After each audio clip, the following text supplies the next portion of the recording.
Hello everyone, welcome to Avanti classes. My name is Manjit Bhardwaj. I am from Sirsa, Haryana. I will teach you chemistry. तो आज हम chemistry के अंदर solution वाले lesson के NCERT के solved questions और अनसोल्व्ड क्वेश्चंस करने वाले हैं, एक्सरसाइज क्वेश्चंस। ठीक है, ये इन टेक्स्ट है, एक्सरसाइज है, इन टेक्स्ट है। अरे ये इन टेक्स्ट ही है बेटा, जो आप पूछ रहे थे, है ना।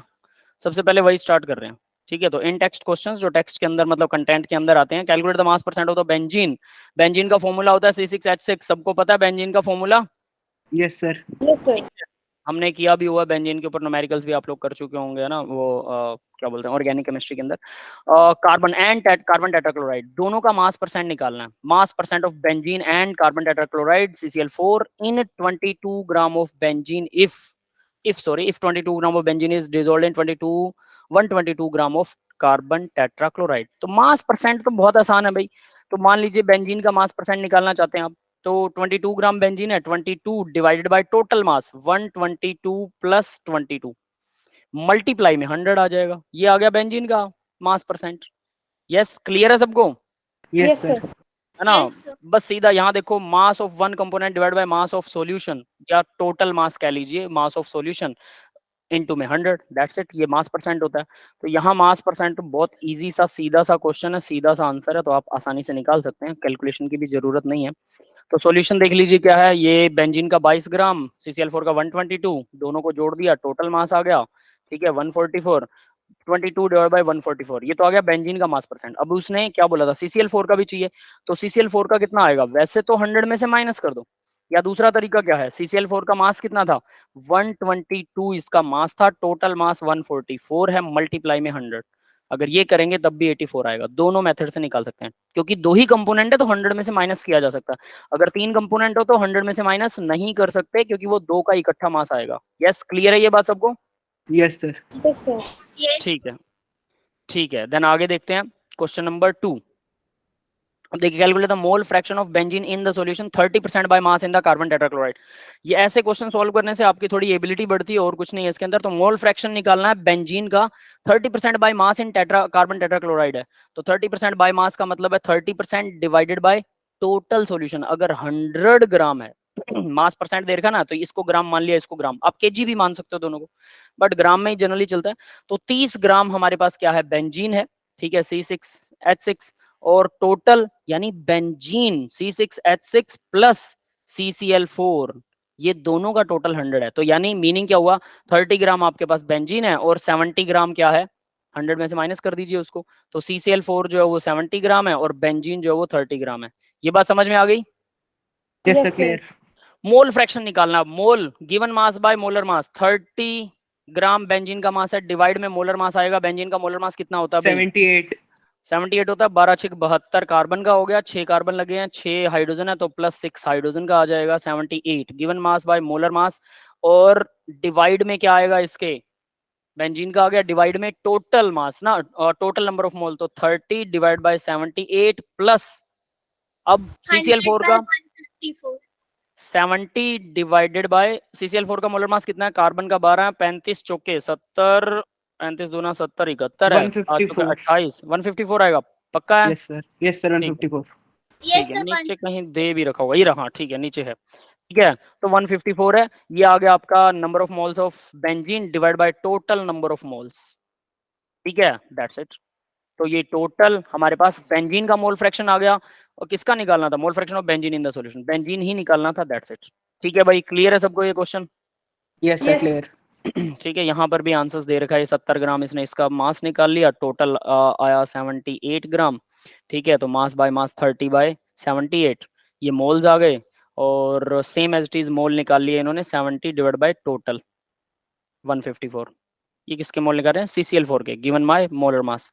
ठीक है, और दोनों का डिवाइड करेंगे टोटल मोल से, तो आपके पास में आंसर आ जाएगा। नेक्स्ट देखते हैं, calculate the molarity of each of the solution 30 gram of CONO3 twice dot 6 water in 4.3 litre of solution. ये अच्छा क्वेश्चन है, मोलैरिटी निकालनी है।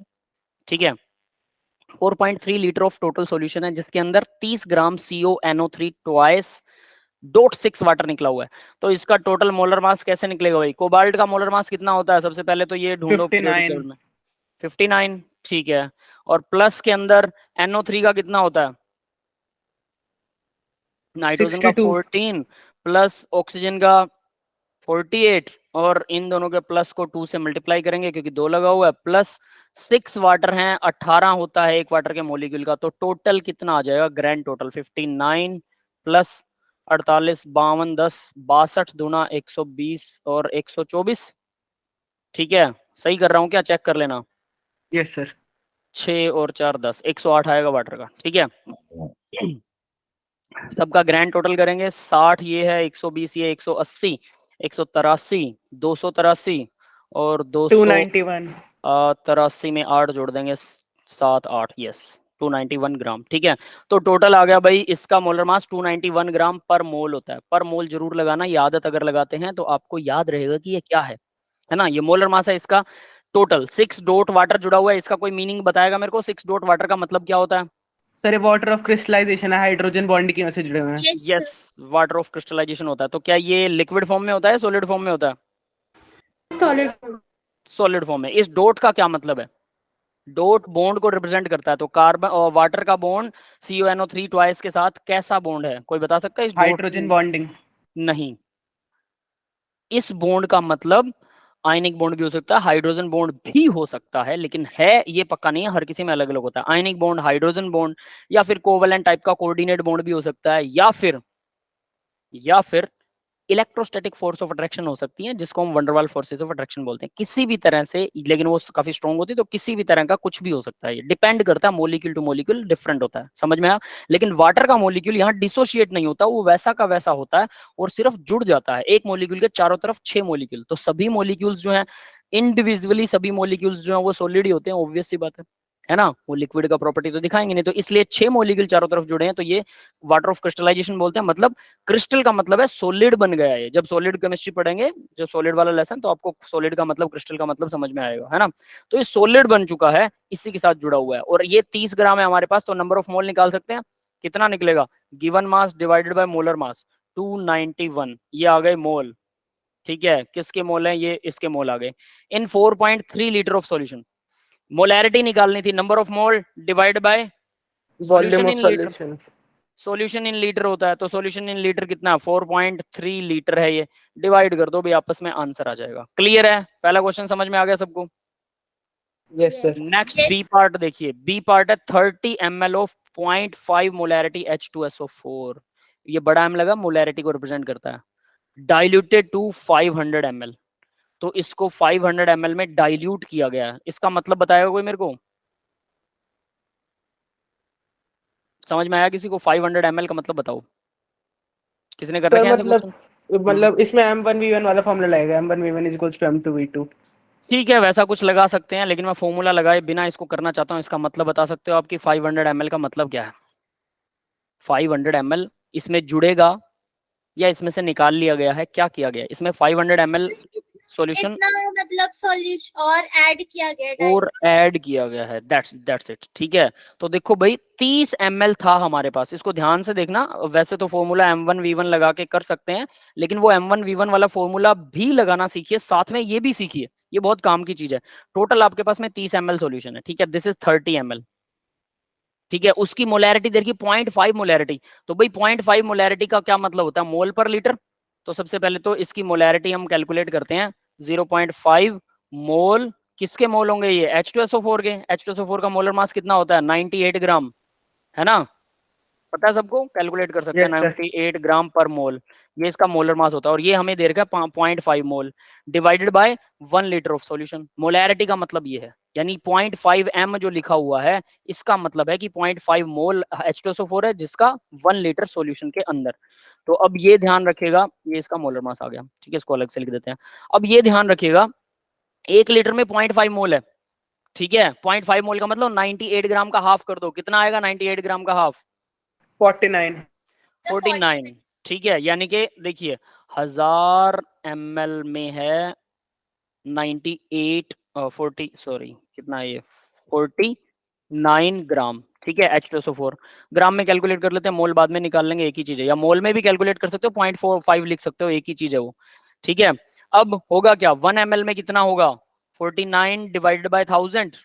और कितना ml है हमारे पास, तो सिर्फ 30 ml है, तो 30 ml में H2SO4 कितना होने वाला है? 3 से मल्टीप्लाई करो और 100 से डिवाइड करो। 49 को 3 से मल्टीप्लाई करेंगे, 150 में से 3 घटा दो, 147 1.47 डिवाइडेड बाय 100 है, ठीक है, तो ये आ जाएगा 1.47। 1.47 क्या रहेगा? ये ग्राम रहेगा, H2SO4 के ग्राम। तो यहाँ हमने ये चीज मेंशन कर लिया करो इसके अंदर, ये बहुत काम की चीज होती है। ऐसा कोई लिक्विड बनाओ जिसमें लिक्विड डला हुआ 30 ml है और इसके अंदर H2SO4 कितना है? 1.47 ग्राम H2SO4 है। यस, ये समझ में आ गया बेटा? Yes sir. है ना, इतना H2SO4 है। अब देखो उसने क्या कहा था, डाइल्यूटेड टू 500 ml। 500 ml इसके अंदर डाल दिया हमने, ठीक है। वैसे इसको मोल से निकालते ज्यादा फायदा था, क्योंकि बाद में फिर से मोल निकालने पड़ेंगे। चलो मोल से दोबारा कर लेते हैं, ठीक है। देखो जरा, यहाँ पर 49 ग्राम की जगह मैं मोल निकालूंगा, दैट विल बी बेटर, क्योंकि वो आगे भी मोल ही पूछ रहा है। तो यहाँ मैं लिख दूं 0.5 मोल है 1000 ml में, ठीक है। तो ये कितना आ जाएगा? 0.5 डिवाइडेड बाय 1000 और मल्टीप्लाई में 30 कर देते हैं। 30 ग्राम में 10 से 10 कट गया, कितना आ गया? 5 या 15। 1.5 डिवाइड में 100 है, कितना आएगा भाई? 0.015, ठीक है। Yes sir. ये आ गए मोल। तो यानी कि हमने जो ग्राम निकाले थे उसको भी वैसे पड़े रहने देते, कोई दिक्कत नहीं है। इतने ग्राम H2SO4 है और वो इक्वल होता है 0.015 मोल के। तो हमारे पास इतना मोल H2SO4 है 30 ml में। मैंने इसके अंदर 500 ml पानी मिला दिया, कोई दिक्कत नहीं है। अब देखो यहां तक, यानी कि ये 500 ml और ऐड हो गया, 500 ml। तो टोटल कितना हो गया भाई?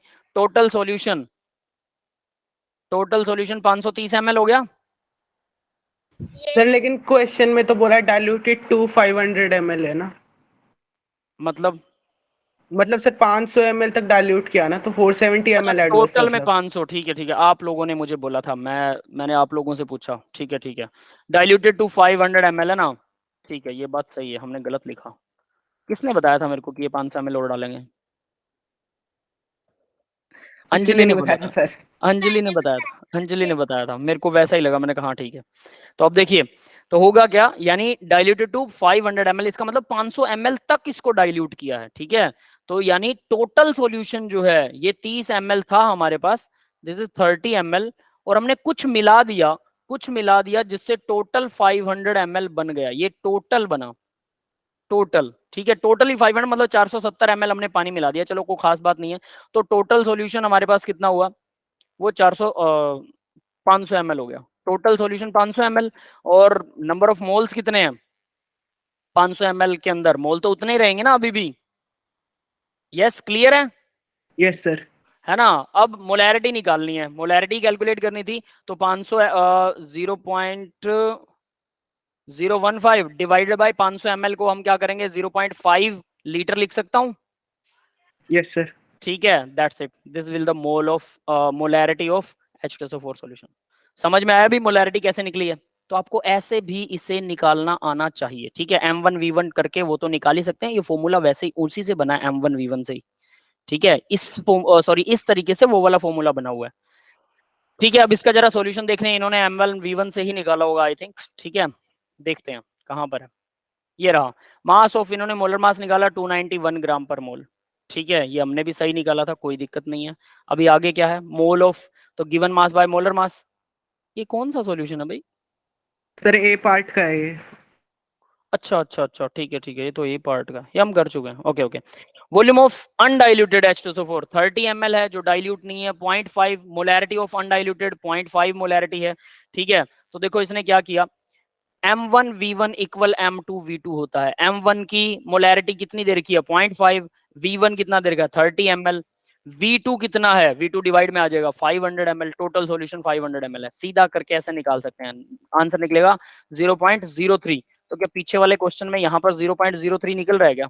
यस सर, आ रहा है, इसमें भी आ रहा है। कैलकुलेट करेंगे तो है ना 0.03, दैट्स इट, ठीक है। तो यानी दोनों तरफ से हम सही कर रहे हैं, कोई दिक्कत नहीं है, कैसे भी कर सकते हैं। लेकिन ये जो पीछे वाला मेथड है, ये है बिल्कुल सिंपल फिजिकल मेथड की। क्या कर रहा है वो, इतना था, इतने ग्राम उसके अंदर है, 30 ml सॉल्यूशन लिया, उसके अंदर H2SO4 के ग्राम निकाल लिए, H2SO4 के मोल भी निकाल लिए कि 30 ml में तो इतना है, क्योंकि मोलैरिटी तो सेम है। अब 30 ml ही उसने उठाया और उस 30 ml को उसने 500 ml टोटल बना दिया, तब क्या होगा, ठीक है। तो वो वैसे करके भी आप लोगों को आना चाहिए। चलिए नेक्स्ट देखते हैं अब, question number 4। Calculate the mass of the urea NH2CO NH2 urea का फॉर्मूला और एसीटोन का फॉर्मूला, मैं दोनों फॉर्मूले हमेशा सेम एक टाइम पर जरूर बताता हूँ। जब भी यूरिया आए या एसीटोन आए तो मैं दोनों फॉर्मूलों को डिफाइन करता हूँ। C double bond O CH3 yes, ये क्या होता है? Ketone, first ketone acetone. Acetone याद है किसी को? First ketone sir. Acetone. Nail polish remover होता है ये, नेल पॉलिश रिमूवर। हमारे घरों में हमारे जो सिस्टर्स हैं, मदर्स हैं, वो जनरली इसको यूज करते हैं, है ना, नेल पॉलिश को रिमूव करने के लिए। हाँ, उसके अंदर कुछ चमकीला वमकीला मिला देते हैं तो वो एक अलग चीज है, वो पानी जैसा ही होता है, बिल्कुल लिक्विड होता है। ठीक है, इसमें आग लगती है जबरदस्त वाली, पेट्रोल की तरह जलता है ये ध्यान रख लेना। तो ठीक है भाई, तो ये इसी से बना है यूरिया। यूरिया के फॉर्मूले में कोई डिफरेंस नहीं है, बस इतना है कि कार्बन की जगह दोनों साइड में नाइट्रोजन लगा दो। नाइट्रोजन की वैलेंसी कितनी होती है? 3, तो हम Yes, sir. NH2 लगाएंगे। NH2, यहाँ CH3 है, वो NH2 है, 3 नहीं लगेगा। ठीक है, बस ये ध्यान रख लेना, ये है यूरिया। तो calculate the mass of urea required in making 2.5 kg of 0.25 molal aqueous solution. तो इसने जो दे रखा ना 0.25 मोलल एक्वस सॉल्यूशन, ठीक है, वो उसका मीनिंग देखिए, मोलल एक्वस सॉल्यूशन। मोलल का मतलब क्या है? मोलैरिटी, मोलैलिटी दे रखी है, छोटा Molality. है ना, 0.25 divided by 1 litre total solution होगा, और 0.25 क्या होंगे? ये होगा यूरिया का मोल। ठीक है, इतने मोल यूरिया है 1 लीटर सॉल्यूशन में, ये इसने दिया है। और कह रहा है calculate the mass of urea required. ये तो 1 kg में ना। अरे मोलैरिटी नहीं है, ठीक है, मोलैलिटी है, ठीक है ठीक है ठीक है, double L. KG of solvent, water आएगा भाई, ठीक है, राइट राइट, ठीक है, 1 kg वाटर, H2O सोलवेंट है 1 kg नीचे। ठीक है, तो ये हमारे पास ऑलरेडी गिवन है। अब देखिए जरा, calculate the mass of urea required in making 2.5 kg of, 2.5 kilo molal aqueous solution बनाना है। तो यानी कि टोटल सोलवेंट 2.5 किलो है। 1 kg के लिए कितना चाहिए? 1 kg के लिए 0.5, 1 kg सोलवेंट अगर है तो यूरिया कितना यूज होता है? 0.25, ये ऊपर वाली इक्वेशन से मिल जाएगा। ठीक है, और 2.5 के लिए कितना यूज होगा? 2.5 से बस मल्टीप्लाई हो जाएगी, 0.25 मल्टीप्लाई में 2.5। ठीक है भाई, ये समझ में आया सबको? Yes, ये आ sir. गया 625 और 3 जीरो है ना, तो 0.625 ये हमारे पास टोटल क्या आ जाएगा? मोल ऑफ यूरिया। ये मोल ऑफ यूरिया आ गया। मोल ऑफ यूरिया को क्या करो, इसका मोलर मास ऑफ यूरिया 60 ग्राम पर मोल होता है। ठीक है, कैलकुलेट कर सकते हैं। नाइट्रोजन 14 है, 2 नाइट्रोजन लगे हुए हैं, हाइड्रोजन 4 हैं। ठीक है, तो 14 दूना 28 और 4 32, तो इसी का बन गया। 16 एक ऑक्सीजन के लिए, 12 एक कार्बन के लिए। ठीक है, टोटल 60। तो इस तरह से 60 मोल आएगा इसका मोलर मास। अब आपको नंबर ऑफ मोल्स पता है, मोलर मास पता है, क्या निकालना है? मास निकालना है यूरिया का। मास कैसे निकलेगा भाई? Number 1 of मोल में moles equals to one given 1 मोल में सीधी सी बात है 60 ग्राम मास होता है, तो 0.625 मोल के अंदर कितना होगा? 60 मल्टीप्लाई में 0.625, ठीक है, ग्राम। इतना यूरिया हमें रिक्वायर्ड होगा। क्लियर है? सबको समझ में आ गया ये? Yes, sir. yes sir. है ना, मोलैरिटी वाले क्वेश्चंस चल रहे हैं अभी, तो कुछ खास नहीं है इसके अंदर। तो यहाँ पर इन्होंने क्या किया, 0.25 2.5 सेम वही कैलकुलेशन, हमने इसको बस कैलकुलेट कर दिया, इसने लास्ट तक इसको कैलकुलेट नहीं किया। जनरली ये बोला जाता है भाई, और ये आपको भी ध्यान रखना कि लास्ट तक कैलकुलेट मत कीजिए, लास्ट तक कोशिश कीजिए कि कैलकुलेशन ना करनी पड़े। ठीक है, उसके बाद में सबसे लास्ट में कैलकुलेशन कीजिएगा। जहां छोटी मोटी कैलकुलेशन हो रही है तो वो कर सकते हो आप, कोई दिक्कत नहीं है। चलिए आगे देखते हैं। Note as the mass is taken negligible पर kg of comparison to large amount of water. तो लार्ज अमाउंट ऑफ वाटर के अंदर ये मास जो है वो नेग्लेजिबल लिया गया है, 0.25 मोल इंटू 60, 15 ग्राम। ठीक है, 1 kg में 15 ग्राम है, तो इसको नेग्लेक्ट कर दिया गया। वो नेग्लेक्ट क्या किया इसने, ये ध्यान आया किसी को? देखो हमने क्या किया था, 2.5 kg हमने सोलवेंट ही ले लिया था टोटल, जबकि वो बात कर रहा है वो सोल्यूशन है। ठीक है, या तो इसे डेंसिटी देनी चाहिए थी इसको कन्वर्ट करने के लिए, वरना हम इसको नेग्लेक्जिबल मास मान के और इसको कर सकते हैं। मास नेग्लेक्जिबल हो सकता है, बट एट लीस्ट ये डाइल्यूट सॉल्यूशन नहीं है, याद रख लेना। 5% से ज्यादा अगर किसी सॉल्यूशन के अंदर सोलवेंट है तो वो कंसंट्रेटेड माना जाता है, डाइल्यूट नहीं। 5% तक डाइल्यूट मान सकते हो आप उसे। क्लियर है ये बात? और यहाँ पर ये Yes, नोट, sir. अच्छा नोट दे रखा है, क्योंकि जनरली हम इन चीजों को नेग्लेक्ट कर देते हैं, हम ज्यादा सोचते नहीं है, और टीचर्स भी नहीं ज्यादा सोचते हैं। लेकिन ये है, सच में है। ये क्वेश्चन गलत होते हैं, इस हिसाब से यहाँ पर हम निकालते हैं, ये क्वेश्चन कुल मिला के गलत आंसर निकलता है, क्योंकि वो सिचुएशन ही ऐसी दे रहा, हमारा इसमें कोई कसूर नहीं है। आगे देखिए बेटा, 5th क्वेश्चन है, molarity and mole fraction of Ki if the density of 20% mass by mass, मतलब ये आपको गिवन है 20% by mass, और डेंसिटी दे रखी है 1.202 ग्राम पर ml। ये बहुत बढ़िया क्वेश्चन है भाई, ठीक है। ये मोलैरिटी और मोलैलिटी को आपस में कन्वर्ट करने के लिए और डेंसिटी को यूज करके उसको सोल्व करने वाला क्वेश्चन है। ये क्वेश्चंस +1 में किस किस ने कर रखे हैं? प्रणब ने कर रखे हैं आई थिंक, है ना? यस सर, कर रखे हैं। ठीक है, और किस किस ने कर रखे हैं? अंजलि बेटा, अंजलि, स्नेहा, अंशिका, साक्षी, काफी, इन्होंने कर रखे हैं। हाँ यस अंशिका बेटा सर, बोलो, किए हुए हैं? यस सर, किया था ये। ठीक है, ये वाले क्वेश्चंस अगर कर रखे हैं बहुत बढ़िया बात है, ये क्वेश्चंस बहुत बढ़िया हैं। इनकी प्रैक्टिस आपके फिंगर टिप्स पे होनी चाहिए, तब समझ लेना मोल कॉन्सेप्ट आपका बिल्कुल क्रिस्टल क्लियर है। ठीक है, तो चलिए देखते हैं इसको क्या कह रहा है ये। 20% बाय मास दे रखा है इसने, इसका मतलब सिंपल सा लगाते हैं, के आई का सॉल्यूशन है, तो 20 ग्राम हमारे पास के आई है, और 100 ग्राम क्या होगा?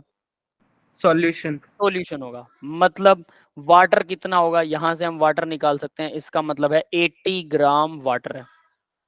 ठीक है, सिंपल, ये चीजें हमें गिवन है। अब वो क्या बोल रहा है? Calculate molality and molarity. Molality और मोलैरिटी निकालनी है। मोलैलिटी क्या होती है भाई? गिवन मास बाय मोलर मास। तो गिवन मास है 20 ग्राम सोल्यूट का, डिवाइड बाय मोलर मास। के आई का मोलर मास कितना होगा? पोटेशियम का कितना होता है? 39। 39। और आई का, आयोडीन का काफी होता है, 127। 127 है। ठीक है, तो टोटल कितना आएगा? 40 जोड़ दें, 40 और 20 60, 66, 166। 166। 166 given mass by molar mass, number of mole of के आई। आगे नंबर ऑफ मोल को डिवाइड कर देते हैं किससे? Solvent in kg. तो सोलवेंट अपने पास कितना है? 80 ग्राम। 80 ग्राम। 80 ग्राम है केजी में, यानी 1000 ऊपर आ जाएगा। समझ में आया क्या? Yes sir.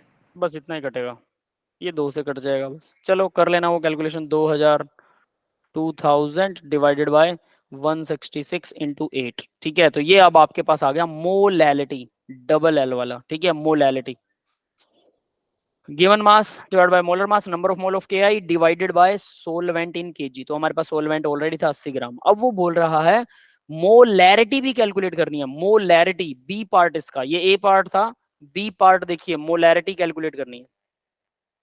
मोलैरिटी क्या होती है? मोल पर litre of litre solvent, solution. Solution, sorry, litre of solution. ठीक है, तो मोल तो उतने ही रहेंगे, कितने? 20 बाय 166। मोल नहीं बदलने वाले। लीटर ऑफ सॉल्यूशन, सॉल्यूशन के लीटर चाहिए। सॉल्यूशन ग्राम में हमें पता है 100 ग्राम है, ये रहा, है ना। इसके लीटर बनाने हैं, तो ग्राम से लीटर कन्वर्ट करने के लिए हम क्या करेंगे?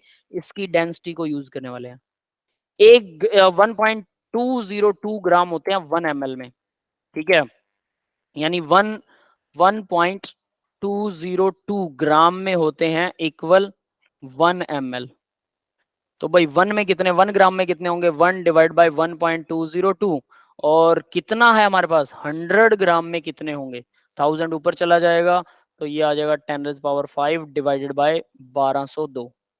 ये आ गए 100 ग्राम के अंदर कितने ml हैं। ये आ गया ml। ml से लीटर बनाओगे, क्या करेंगे? 1000 से 1000 से, डिवाइड करेंगे। है ना, 10⁵ है, 1000 से डिवाइड करेंगे तो कितना आ जाएगा? ये आ जाएगा 10⁻², 2 यस सर। और उसके ऊपर चला जाएगा 1202। That's it. समझ में आ गया?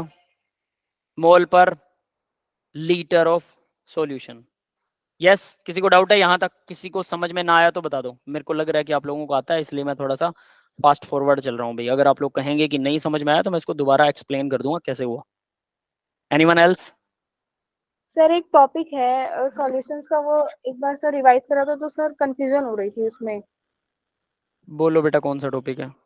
सर अजियोट्रॉप्स वाला। एजियोट्रोप्स। एजियोट्रोप्स देखो यस क्या सर। होते हैं, सिंपल करके बताता हूँ। एजियोट्रोप्स क्या है? कांस्टेंट बॉइलिंग मिक्सचर बोलते हैं इसे, नाम से ही डेफिनेशन क्लियर हो जाएगी। कांस्टेंट बॉइलिंग मिक्सचर, दो चीजों का, जैसे एग्जांपल दिया था मैंने, वाटर और एथेनॉल, अगर इन दोनों को मिक्स कर देते तो इनकी एक ऐसी कंपोजिशन आती है 5% एंड 95%। ठीक है, 5% क्या होता है? वाटर, और 95% एथेनॉल होता है, या उल्टा होता है, मैं फिर से कंफ्यूज हो रहा हूँ, ठीक है।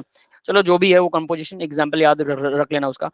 वो दोनों मिक्स होने के बाद क्या करते हैं, वो अपना बॉइलिंग पॉइंट जो है वो सेम कर लेते हैं, और वो किसके बराबर होता है, या तो जिसका हाईएस्ट है वो उससे भी ऊपर हो जाएंगे। दो चीजें हैं, दोनों अलग अलग हैं, तो दोनों का बॉइलिंग पॉइंट अलग अलग होगा, है ना।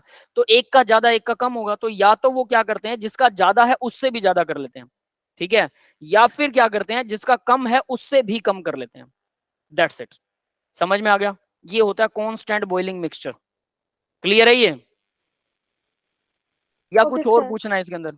कुछ और पूछना है इसके अंदर, या कुछ और मतलब वो है क्वेरी, कुछ समथिंग? सर आज टीचर ने एजिट्रॉप्स पढ़ाया था, तो सर वो बताई थी कि टेम्परेचर बदल जाता है, टेम्परेचर ये चेंज हो जाता है। सर वो कंफ्यूजन हो गई थी। टेम्परेचर चेंज नहीं नहीं नहीं, बॉइलिंग पॉइंट बताता हूँ मैं फिर। चलो आपको अगर कंफ्यूजन है तो थोड़ा उसको, आपकी कंफ्यूजन को दूर करते हैं, ठीक है। अरे पेज ऐड नहीं हो रहा इसमें, हो गया, ठीक है। तो देखिए, अब मैं आपकी वो कंफ्यूजन को दूर करने के लिए यहाँ एग्जांपल दे रहा हूँ कि मान लीजिए आपके पास में, वेट ए मोमेंट, मैं एग्जांपल सर्च कर लेता हूँ कि एक्चुअल में एग्जांपल है कौन सा वो, ठीक है। एग्जांपल एग्जांपल एग्जांपल, किसी को याद है क्या एग्जांपल? फिर वो इथेनॉल वाला दिया था एग्जांपल आपने। एथेनॉल वाला दिया था, लेकिन उसको सही एग्जांपल चाहिए ना मेरे को। 5% और वो 95%, कौन सा 5% है, कौन सा 90% है, वो कौन सा है एक्चुअल में? वो मैंने उस दिन भी याद नहीं था मुझे, मैंने देख के ही बताया था, है ना। चलो मैं दोबारा से देखता हूँ। AMPLE,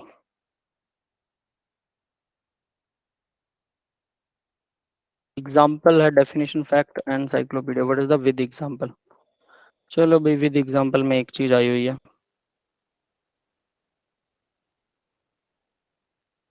ओपन नहीं हो रहा। मेरा इंटरनेट सही चल रहा है क्या? नहीं चल रहा मुझे लग रहा है।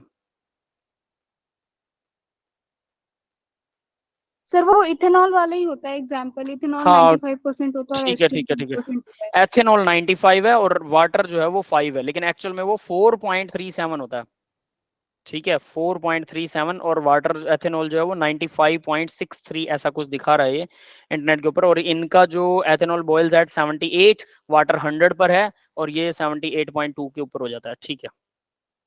देखो यहाँ पर एथेनॉल जो होता है, ठीक है, एथेनॉल जो है वो 95% है, अप्रोक्स 95% है। वाटर जो होता है वो अप्रोक्स 5% है, ठीक है।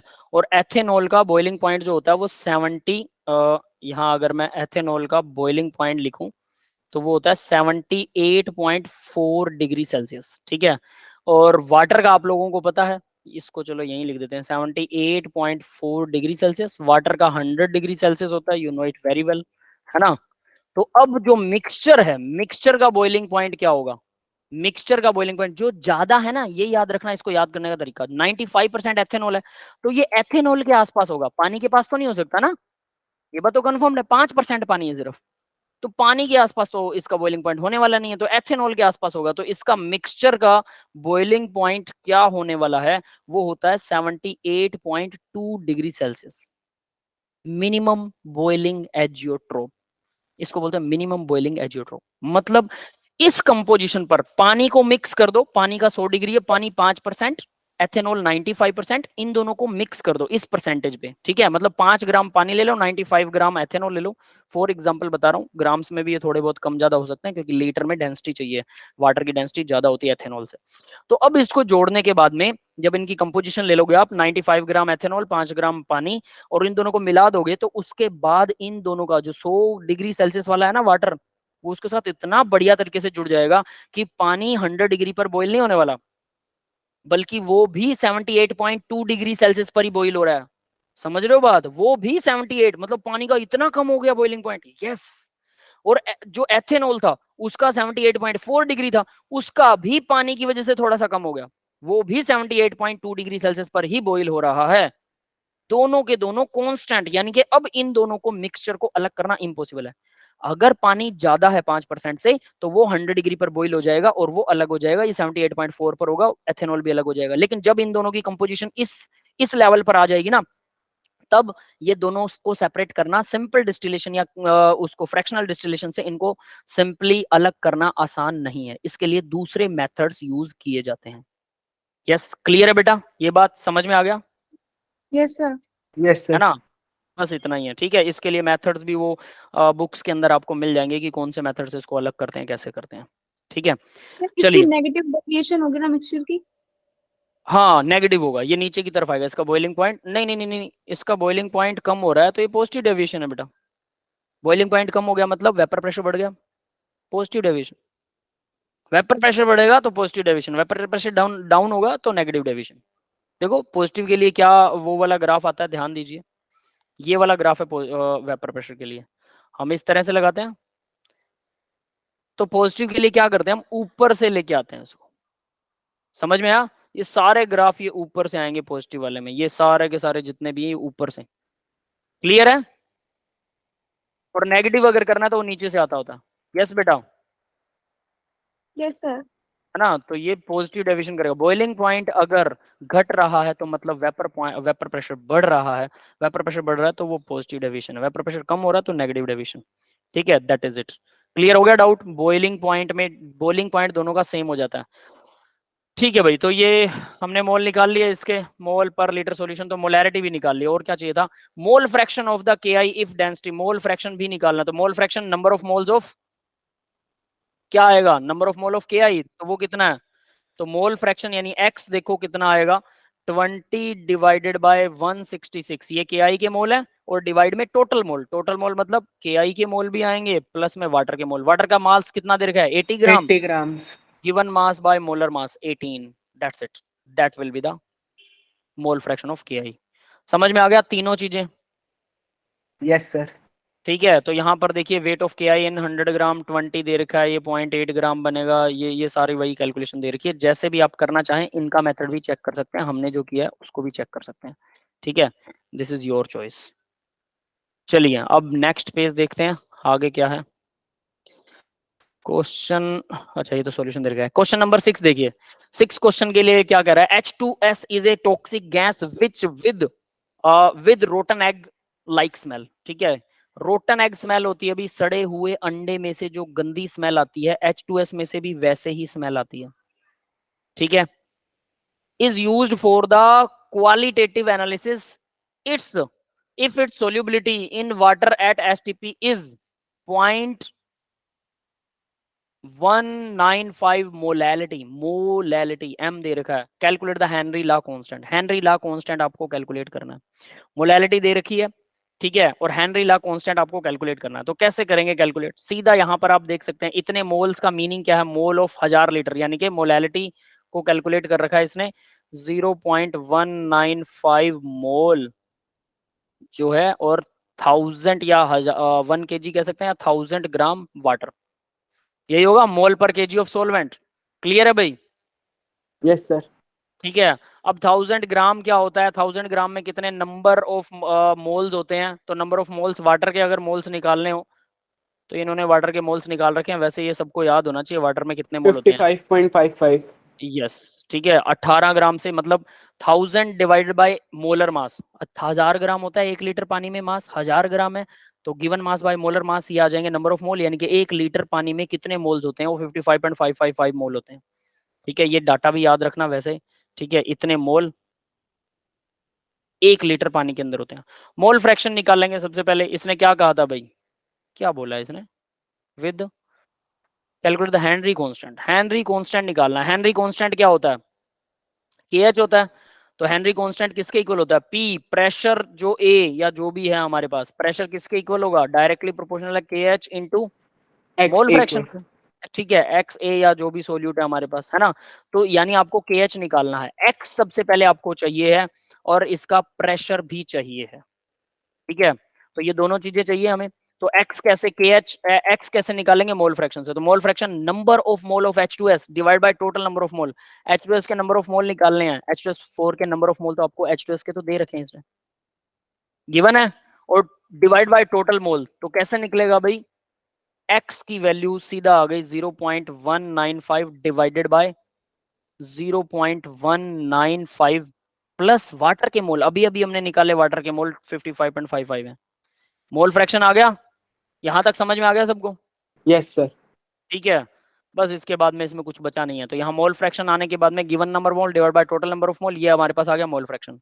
Calculate the Henry constant, Henry constant calculate करने के लिए एक्स जो है वो पार्शियल प्रेशर डिवाइडेड बाय के एच होता है। अब ये चीज ध्यान रखना, यहाँ के एच मल्टीप्लाई में एक्स इक्वल होता है प्रेशर, ठीक है, पार्शियल प्रेशर जो उसका गैस का होगा, यही फॉर्मूला है हेनरी कांस्टेंट का। तो इसके अंदर के एच निकालना है, एक्स डिवाइड में चला जाएगा, के यानी यहाँ हमने के एच निकाला, partial pressure divided by x. अब पार्शियल प्रेशर ना यहाँ आपके पास गिवन होना चाहिए, मुझे नहीं लगता इसने क्वेश्चन में दे रखा है, ये दिया हुआ है हमें? नहीं सर। नहीं दिया हुआ, ठीक है, तो ये क्वेश्चन में होना चाहिए, ये थोड़ी सी गड़बड़ है।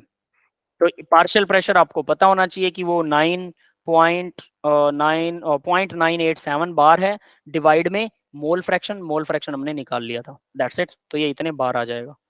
क्लियर हो गया क्वेश्चन? Yes sir. ठीक है, एनीवन एल्स, किसी और को कोई डाउट है बेटा?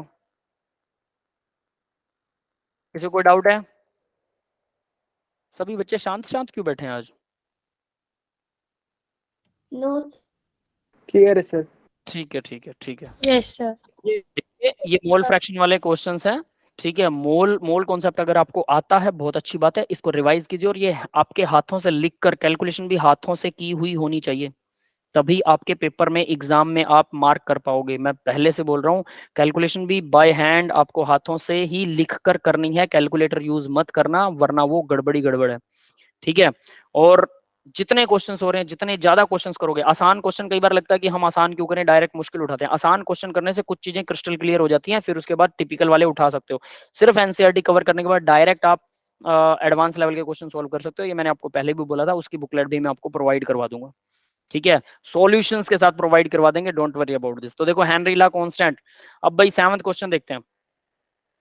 Henry law constant for carbon dioxide in water is, ये हेनरी लॉ कांस्टेंट दे रखा है, यानी कि KH की वैल्यू दे रखी है, KH, ठीक है, this is KH at 298 Kelvin. Calculate the quantity of carbon dioxide in 500 ml of soda water when packed under 2 atmospheric carbon dioxide pressure at 298 Kelvin. ठीक है, तो केल्विन का तो हमें कोई लेना देना नहीं है, हमें पता हेनरी कांस्टेंट में उसका कोई मतलब नहीं है। 500 ml soda water, carbon dioxide की क्वांटिटी कैलकुलेट करनी है, और packed under 2.5 atmospheric carbon dioxide pressure. Pressure दे रखा है आपको, सिंपल सा है, क्या करेंगे, यहाँ इसने ये आंसर दे रखा है, P इक्वल, फॉर्मूला कौन सा यूज होगा, ये जो ये बल्ब का साइन दिख रहा है ना आपको यहाँ पे, ठीक है, ये मैं पढ़ नहीं रहा हूँ किसी भी क्वेश्चन में, लेकिन ये बल्ब के साइन का मतलब है कि आपको कैसे अप्रोच करना है, how to approach a question, मतलब कैसे क्वेश्चन को सोल्व करना है, तरीका क्या अपनाना है, क्या चीजें आपको पता होनी चाहिए और क्या चीजें फिर फाइंड आउट हो जाती हैं, उसको बोलते हैं how to approach a question, ठीक है। तो ये जो बल्ब का साइन दिखा रखा है, ये इसका मतलब वो अप्रोच कैसे करेंगे। तो देखिए हमारे पास सीधा फॉर्मूला है, KH इंटू एक्स, KH की वैल्यू दे रखी इसने, एक्स मोल फ्रैक्शन है, तो क्या हमारे पास मोल फ्रैक्शन निकालना है, ठीक है, P की वैल्यू भी दे रखी है 2.5, तो मोल फ्रैक्शन निकालने हैं बस, और तो कुछ है नहीं। Henry constant, calculate the quantity of carbon dioxide, ठीक है, क्वांटिटी निकालनी है, मोल फ्रैक्शन निकल जाएगा, क्वांटिटी निकल जाएगी, then the calculate the number of mole and finally in the mass. तो देखो कैसे निकाल रहा है, कार्बन डाइऑक्साइड, पार्शियल प्रेशर, ये सब, KH की वैल्यू ये रही, ठीक है, ये है पास्कल में, atmosphere divide by pascal into pascal, तो इसने एटमॉस्फेयर के अंदर इसकी वैल्यू को कन्वर्ट कर लिया।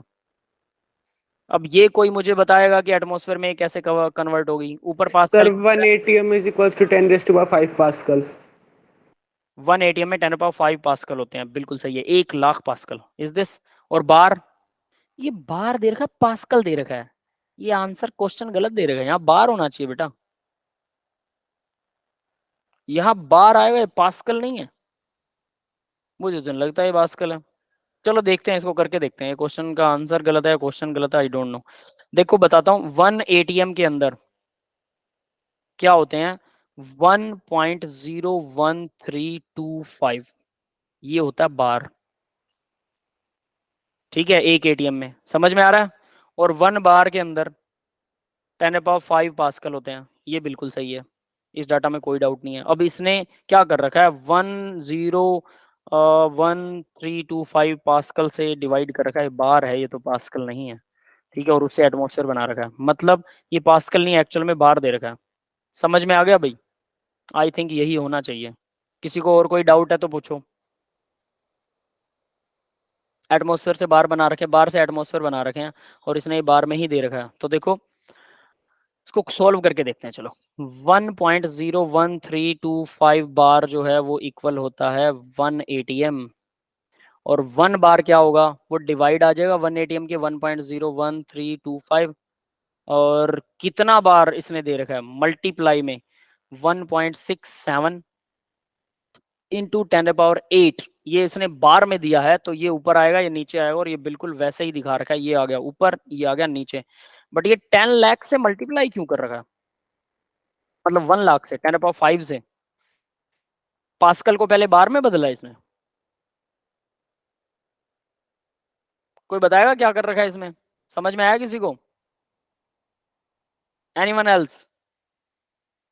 क्वेश्चन में आंसर इन्होंने गड़बड़ कर रखा है, चलो कोई बात नहीं, ठीक है, इसको बार मान लो, पास्कल मान लो, एक ही बात है, उससे हमने एटमॉस्फेयर के अंदर कन्वर्ट कर लिया, बस सीधी सी साफ लाइन में ही है। इसके बाद क्या कर रहा है वो, मोल फ्रैक्शन ऑफ कार्बन डाइऑक्साइड निकालेंगे।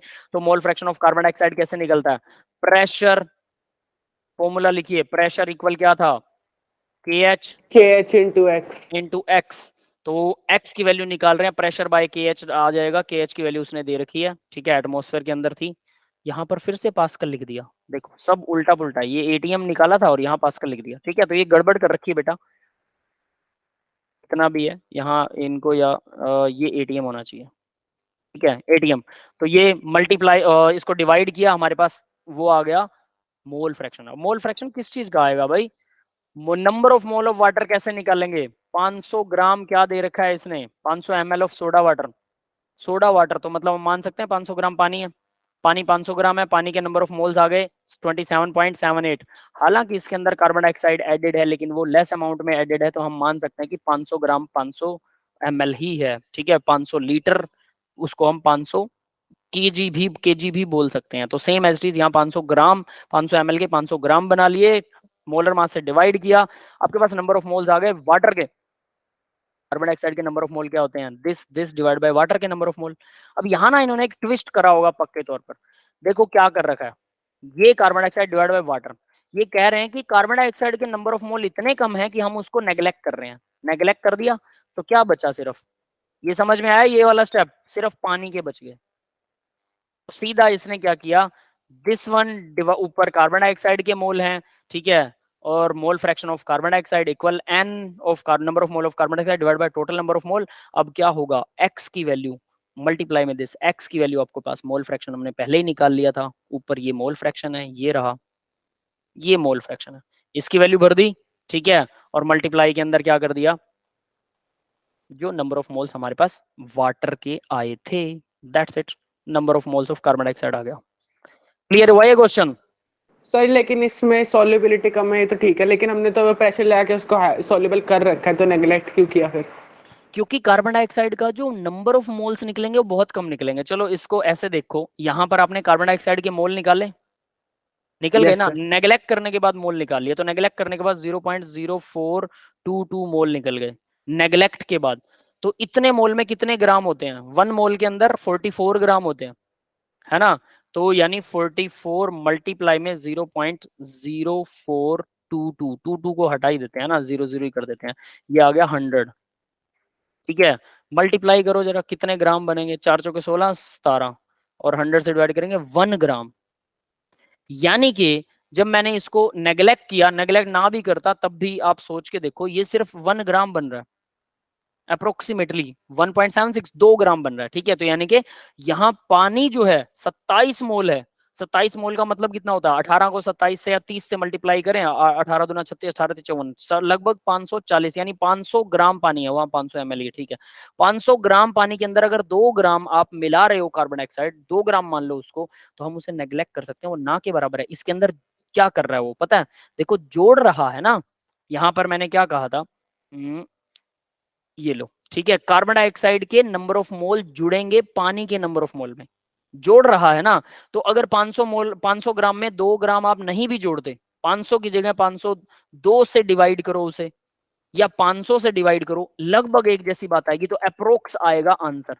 बट अगर आप इसे सोल्व करना चाहते हो तो we can solve this also, वो भी बता देता हूँ, वो थोड़ा सा टिपिकल हो जाएगा बेटा, और कुछ नहीं है, तो उस टिपिकलनेस से बचने के लिए ये लोग क्या करते हैं कि उसको लगभग अप्रोक्स मान लेते हैं। देखो अब इन्होंने क्या करा, number of mole of CO2 निकालने थे, तो हम इसको सही वाला फॉर्मूला यूज करते हैं, ठीक है। कार्बन डाइऑक्साइड के number of mole CO2 divided by carbon dioxide के नंबर ऑफ मोल, ठीक है, यानी कि इसको NN ही मान लेते हैं, बात ही खत्म है, ठीक है। N divided by N plus water के नंबर ऑफ मोल है 27.78 है, तो मैं इसको भी मैं अप्रोक्स कर रहा हूँ, 28 कर दूं, थोड़ा सा Yes, इजी sir. हो जाएगी, है ना, थोड़ा सा इजी हो जाएगी आपके लिए। तो ये आपके सामने आ गया नंबर ऑफ मोल ऑफ क्या बोलते हैं उसे, वाटर। अब देखो इन्होंने क्या कर रखा है, मोल फ्रैक्शन से मल्टीप्लाई किया था ना नीचे, और नीचे फिर क्या किया, carbon dioxide divide by this, अरे मैंने कौन सा फॉर्मूला लगा दिया, नीचे ये वाला फॉर्मूला लगेगा ना, number of mole of carbon dioxide, तो उसको सीधा उस तरफ ले गया, गड़बड़ कर रहा हूँ क्या मैं, दोबारा से लिखना पड़ेगा। यहाँ कार्बन डाइऑक्साइड के मोल्स निकालने हैं, ये वाला फॉर्मूला लगा, इसमें नेग्लेक्ट कर दिया, इस वैल्यू को इसको उधर ले गया, ठीक है। तो यहाँ पर भाई मोल फ्रैक्शन कार्बन डाइऑक्साइड का हमें पता है कितना होता है, ठीक है। देखो मोल फ्रैक्शन है 1.52 इंटू 10⁻⁻3, वो इक्वल होगा mole fraction n carbon dioxide के mole divided by n plus water के मोल। वाटर के कितने हैं, लगभग 28 मोल, ठीक है, हमें n की वैल्यू निकालनी है, that will be the situation. तो ये क्या आएगा, n प्लस 28 के मल्टीप्लाई में आ जाएगा, इसके मल्टीप्लाई में आएगा 1.52 इंटू 10⁻⁻3, ठीक है, और इक्वल आ गया n। ये समझ में आया बेटा? Yes, sir. अब इसको इससे मल्टीप्लाई करो तो ये आ जाएगा n 1.52, ठीक है, और मल्टीप्लाई में, रुकिए, 1.52 मल्टीप्लाई में 10⁻⁻3 n, ये आ गया n, प्लस में 28 को मल्टीप्लाई करेंगे 1.52 इंटू 10⁻⁻3 से, इक्वल आएगा n, ये 1n है। अब n को इकट्ठा करो, दूसरे को दूसरी तरफ ले जाओ, तो n को उस तरफ लेके जाएंगे, ठीक है। तो ये आ जाएगा 28 मल्टीप्लाई में 1.52 मल्टीप्लाई 10⁻⁻3 इक्वल आएगा 1n में से माइनस कर देंगे 1.52, डिवाइड में कर देते हैं 10⁻3 को, तो ये 1000 से डिवाइड कर देते हैं।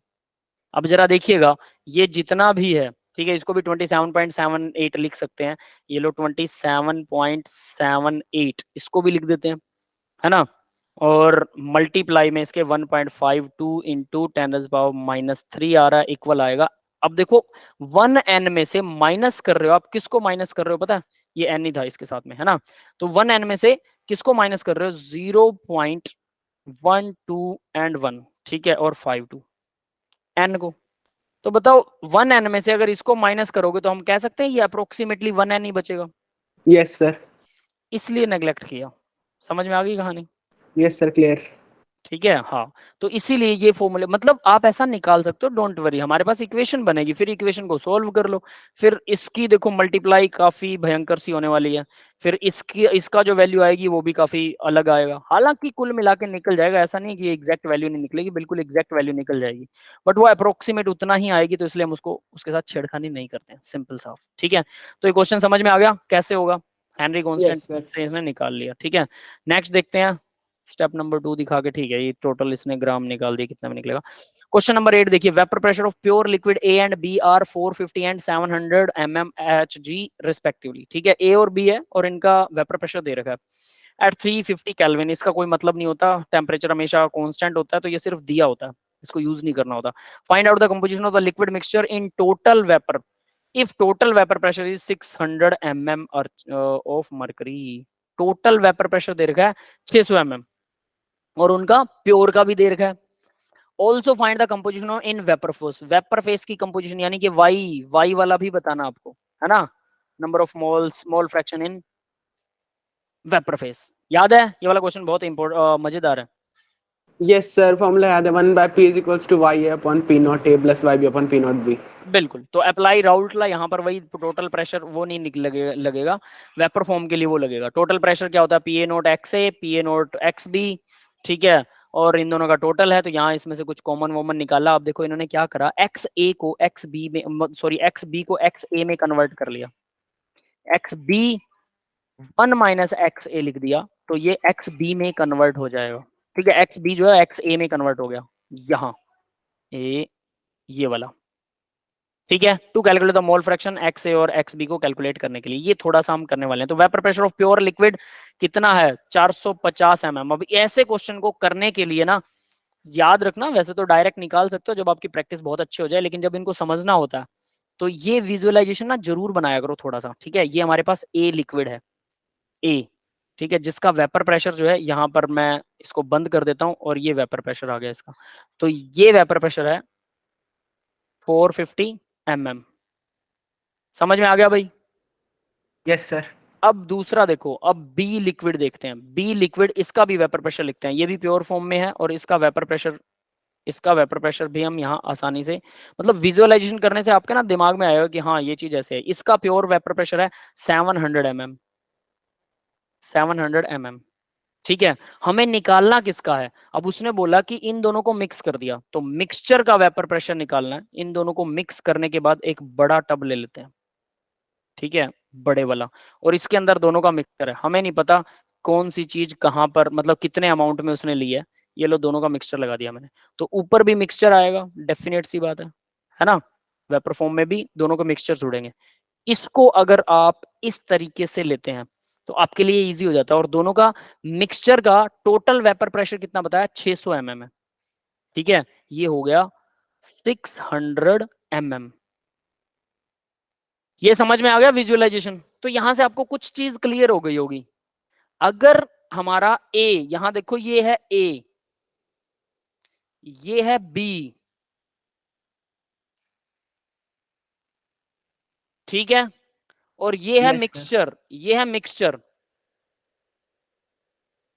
अब बताइए जरा, आपको देख के नहीं समझ में आ रहा कि अगर ए बी 100% होता तो 700 होता प्रेशर, ए Yes, sir. 100% होता तो 450 होता, लेकिन ये तो 600 है। मतलब ए बी जो है वो काफी अमाउंट में है, बी का अमाउंट ज्यादा है। ये तो क्लियर हो गया Yes, sir. ए के मुकाबले बी का, क्योंकि ए से तो ज्यादा है वेपर प्रेशर, तो डेफिनेटली बी का अमाउंट ज्यादा है। ये समझ में आ गया सबको बेटा?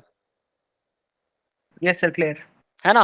चलिए, तो अब देखो, अब हमारे पास टोटल प्रेशर को निकालने के लिए एक फॉर्मूला होता, तो सीधा P A nought X A P A nought X B, इन दोनों को, और यहाँ इसने फिर ये 1 माइनस एक्स कर दिया, क्योंकि एक का, किसी एक्स बी का एक का मोल फ्रैक्शन हम 1 माइनस एक्स से कर सकते हैं। तो एक्स ए हमारे पास कॉमन आ जाएगा दोनों से, और उसके बाद हम टोटल प्रेशर का फॉर्मूला सीधा लगाएंगे। 600 mm इक्वल आ गया 450 mm, उसने खुद दिया है पी नोट ए, एक्स ए की मल्टीप्लाई 700 mm खुद दिया है पी नोट बी। ठीक है, ये पी नोट बी है और ये पी नोट ए है। क्लियर है? और 1 माइनस एक्स ए, अब देखो आपके पास अननोन वैल्यू क्या आ रही है? सिर्फ एक्स ए आ रहा है ना इक्वेशन में, जो अननोन है, बाकी सब तो आपको नोन है। क्लियर है? Yes, sir. तो एक्स ए की वैल्यू निकल जाएगी। कितना निकला एक्स ए?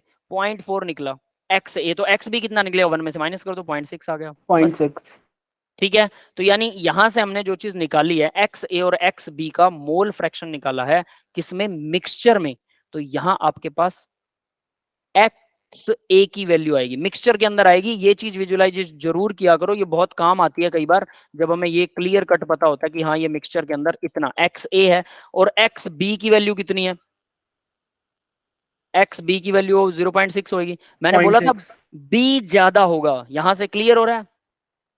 बी ज्यादा होगा, ये हमने पहले ही अंदाजा Yes, लगा sir. लिया था, है ना? ये बी ज्यादा आ रहा है, इसका मतलब हम सही ट्रैक पर हैं। ये क्वेश्चन को चेक करने का तरीका होता है कि अगर आप बहुत अच्छे से विजुअलाइजेशन करते हैं तो क्वेश्चन आप ऑटोमेटिकली चेक कर लेंगे जब आंसर आएगा। आंसर की, जिसको बोलते हैं वेरिफिकेशन करना, है ना? हर क्वेश्चन में पॉसिबल नहीं है, बट जिस क्वेश्चन में पॉसिबल है उसको वेरीफाई करते चलो, हल्का सा अंदाजा लगा के चलो। कई बार क्या होता है, A B C D options दिए होते हैं, बी ज्यादा ए ज्यादा, वो ऑटोमेटिकली कवर हो जाता है कि हाँ ठीक है यही वाला ज्यादा होगा। अब देखो, इसको वाई ए वाई बी वाला फॉर्मूला यहाँ पर अब लगेगा। उसके वेपर फॉर्म में क्या होगा? पी ए की value, composition in vapour phase, P A जो है पी नोट ए इंटू एक्स से होगा। ये कौन सी कंपोजिशन निकाल रहा है भाई? नहीं सर, ये तो लिक्विड वाला था. गलत कंपोजिशन निकाल रहा है। पी ए की वैल्यू होती है y a into p total, यही होता है। Yes sir, Dalton's law. P b equal y b into p total. P total आपको पता है, ठीक है। पी ए और पी बी क्या ये पता है? ये नहीं हमें पता, ये कैसे निकलेंगे?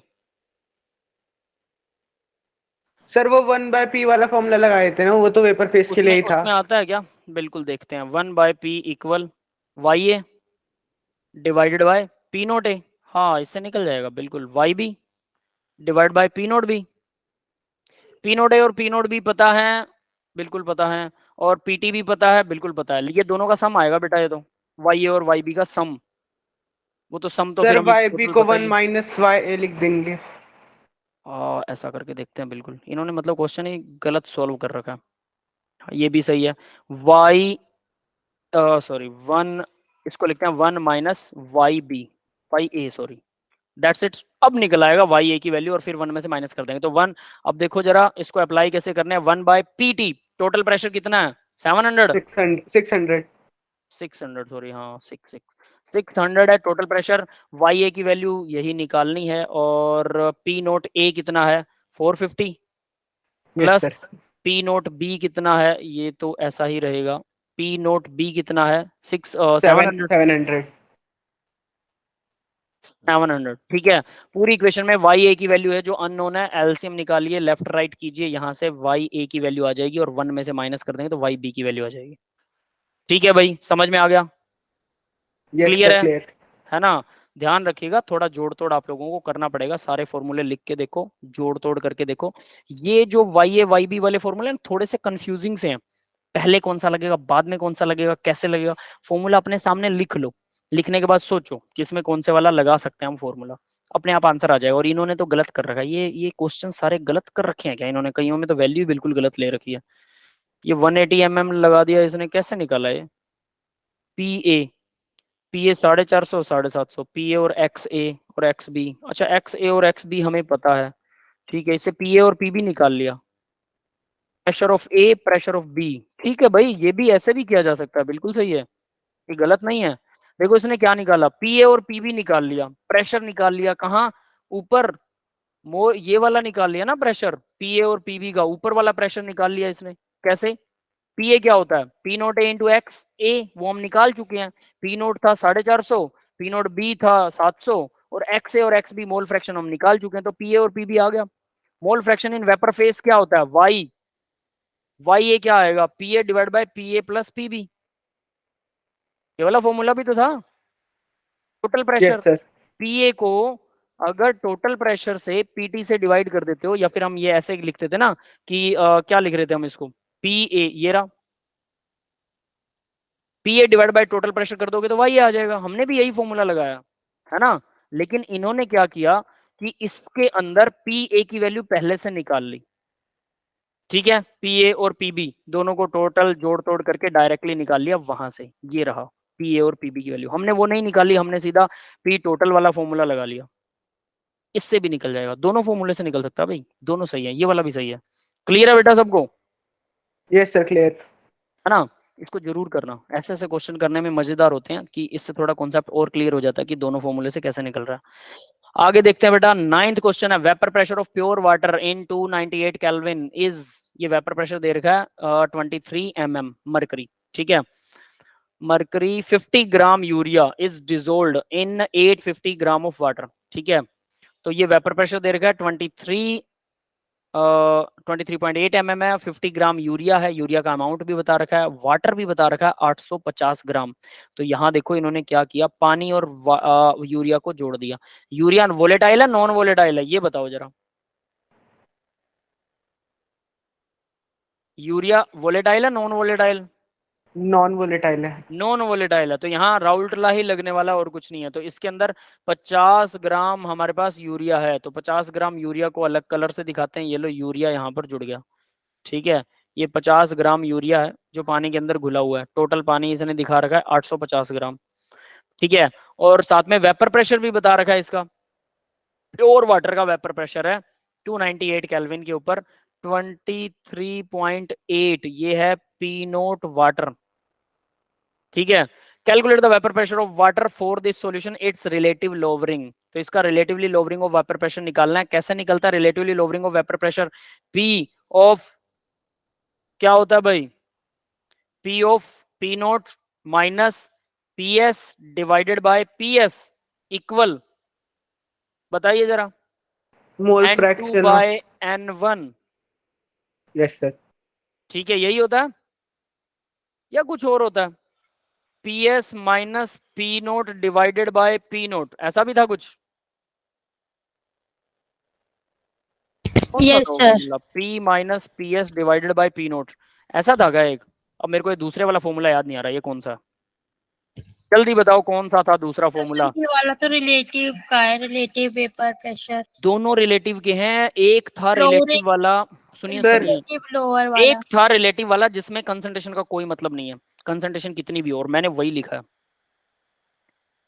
सर इसको ऐसे नहीं कर सकते जैसे कि हम वाटर का राउल्ट लॉ से वेपर प्रेशर निकाल लेते हैं, मोल फ्रैक्शन निकाल के वाटर का, उससे भी तो आ जाएगा। डायरेक्ट करने के लिए बोल रहे हो? Yes sir, direct Raoult law लगा देते हैं। डायरेक्ट राउट लॉ से बिल्कुल आ जाएगा, आ जाएगा, इस बात में कोई डाउट नहीं है, लेकिन मैं वो फॉर्मूला पूछना चाहता हूँ सीधा सीधा, जो मतलब क्या बोलते हैं इसे, जो डाइल्यूट सॉल्यूशंस के लिए जो फॉर्मूला था वो बताइए मुझे। किसी को आता है क्या वो फॉर्मूला? मुझे याद नहीं है, क्योंकि मैं सिर्फ इसी को याद रखता हूँ। उसकी वजह क्या है, डाइल्यूट सॉल्यूशन वाले में नेग्लेक्ट कर देते हैं, इसमें कैलकुलेशन बढ़ जाती है। चलो कोई बात नहीं, सीधा सीधा इसको करते हैं, फिर आप वाला मेथड भी लगाते हैं, डायरेक्ट राउल्ट लॉ से भी करके देखेंगे, ठीक है। पी नोट की वैल्यू दे रखी है भाई, प्योर वेपर प्रेशर दे रखा है 23.8, तो यहाँ पे आ गया 23.8 माइनस पीएस, यही तो निकालना है सोलवेंट का, है ना, relatively lowering of vapour pressure, और equal N2 number of mole of, N1 है वाटर, याद रख लेना ये वाटर है, N1 का मतलब वाटर के मोल, और N2 का मतलब यहाँ यूरिया यूरिया, के मोल। है ना, तो ये यूरिया, तो यूरिया के मोल निकाल सकते हो। यूरिया 50 ग्राम दे रखा है, 60 ग्राम में 1 मोल होता है, 50 ग्राम में मोल निकाल लो, given mass by molar mass, ठीक है। और वाटर के ग्राम दे रखे हैं, बिल्कुल 850 है, तो वाटर के भी नंबर ऑफ मोल निकल गए, ये दोनों निकल गए, पीएस की वैल्यू बची सिर्फ। अब पीएस की वैल्यू को लेफ्ट राइट लेके जाओगे तो क्या होगा, आपके सामने आंसर आ जाएगा। क्लियर है बेटा सबको, ये बात समझ में आ गई? Yes sir. अब मुझे ये याद नहीं आ रहा कि वो फॉर्मूला कौन सा था जिसमें ये, अब ये लेफ्ट राइट लेके जाओगे ना, इसकी कैलकुलेशन थोड़ी मुश्किल हो जाएगी।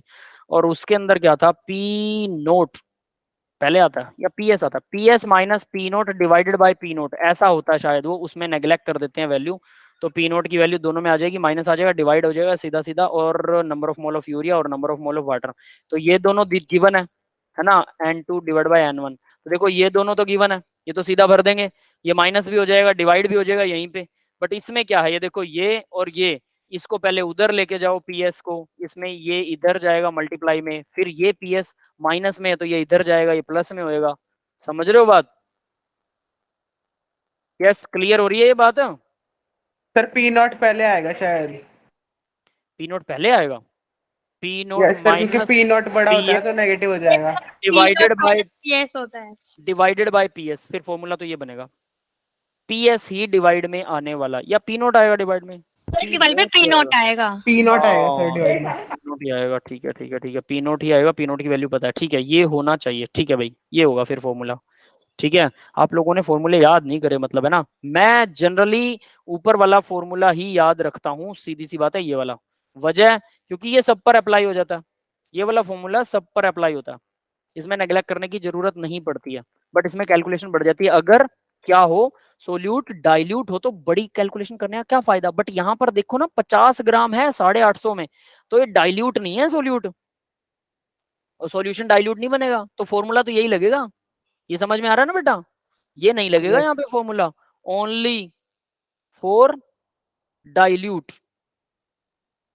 डाइल्यूट सॉल्यूशंस के लिए अप्लाई होता है ये, ठीक है। इसमें हम कुछ चीजें कुछ टर्म्स को नेग्लेक्ट कर देते हैं, यहाँ नेग्लेक्ट करने की जरूरत नहीं पड़ती है, ठीक है, तो याद रख लेना, तो ये सीधा फॉर्मूला लगा सकते हैं। अब आप बताओ बेटा, प्रणब बेटा आप क्या कह रहे थे, किस तरीके से और निकाल सर सकते हैं? मैं राउट कह लॉ रहा था कि डायरेक्ट, यस सर वही वाला। डायरेक्ट राउट लॉ लगा के, ठीक है, तो डायरेक्ट राउट लॉ कैसे लगा, पी नोट बाय, अच्छा ये दे भी रखा भाई, ये रहा ये रहा ये रहा, जो हम जिस फॉर्मूले को ढूंढ रहे थे, P naught minus p S by P note, ये रहा, ठीक है। चलो डायरेक्ट राउट लॉ कैसे लगाएंगे बताओगे जरा? सर यहाँ पे हमें प्योर वाटर का प्रेशर की वजह ए मोल जो है फ्रैक्शन वो निकाल लेंगे। पी नोट इंटू एक्स, ठीक है, तो पी ए निकालना अपने को, एक्स क्या है, मोल फ्रैक्शन, तो given number of mole divide by total number of mole आ जाएगा, पी नोट वाटर का दे रखा है, ठीक है, सीधा निकल जाएगा, ऐसे निकलेगा, यस सर, मेरा आ गया था 23.4। सही आ रहा है? Yes sir. ओके, फिर तो सही है, कोई दिक्कत नहीं है। फिर हम ये इतनी लंबी चौड़ी कैलकुलेशन क्यों करते हैं भाई, इसका क्या रीजन है जब ये सही आ रहा है तो? चलो ये बताओ, अगर इस फॉर्मूले से हमेशा सोल्व हो सकता है क्वेश्चन, क्योंकि हम इसी फॉर्मूले से हमेशा सोल्व करते भी हैं क्वेश्चन को, कोई दिक्कत वाली बात नहीं है। फिर ये लंबी चौड़ी कैलकुलेशन का क्या मतलब है, यहाँ पर एक ट्विस्ट है, बता देता हूँ, ठीक है। चलो आपका आंसर सही आ गया, लेकिन जैसे एक स्टूडेंट ने मेरे से पूछा था कि सर यहाँ हम सोल्यूट के नंबर ऑफ मोल क्यों लिखते हैं, जबकि सोल्यूट का तो वेपर प्रेशर होता ही नहीं है, तो सोलवेंट का होना चाहिए। ये सोल्यूट का आ गया था बाद में, याद है, सोलवेंट का नहीं था ये, यस सर। है ना। वो मैंने बोला था कि 1 माइनस हम करते होते हैं ना, जैसे x नंबर ऑफ मोल, अगर आपको a के नंबर ऑफ मोल पता है तो 1 माइनस a के मोल अगर कर देते हो तो वो दूसरे के मोल आ जाता है, तो वैसे करके उसको चेंज करते हैं और उसके बाद में आपके सामने ये सोल्यूट से सोलवेंट में बदल जाता है, ठीक है। तो सोल्यूट के नहीं निकाल रहे हैं, वहां से सोलवेंट के ही निकालते हैं हम। तो ये वैसे करके चेंज होता है, यहाँ पर भी कुछ वैसा ट्विस्ट लगता है, तो ये फॉर्मूला हमेशा एप्लीकेबल नहीं होगा।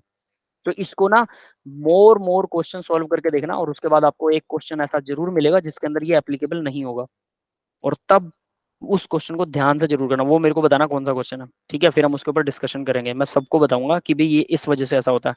क्लियर है बेटा, ये बात समझ में आई? Yes sir.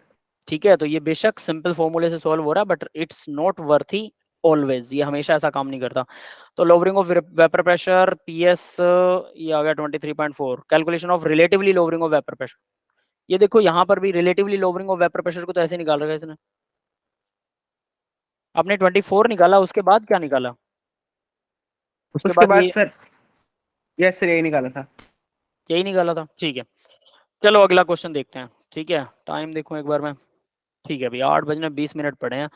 चलो 2-3 मिनट में देखते हैं, ये लास्ट क्वेश्चन करेंगे।